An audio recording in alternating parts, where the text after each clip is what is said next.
Finally, as requested, people were telling me I need to put a Wix filter.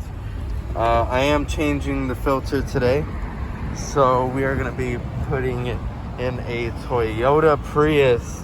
I have my mask on, so I don't know if you can hear me. Before I do that, make sure to close your car. All right, so we come to the front, find the latch.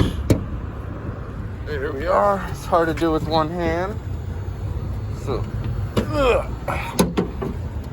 oh shit, that fell in like almost perfect.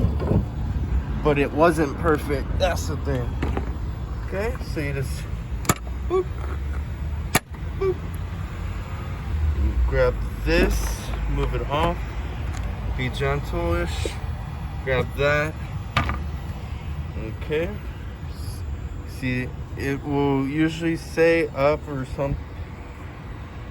Okay, made in Mexico. Whatever. So you usually do it this way, and it won't fit for obvious reasons if it's not in the right way.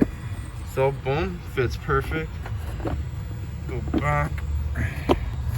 Put these clamps on, and last one. Boom. Now we're done. Cannon, I'm putting you away for now, and my engine can have less pollution.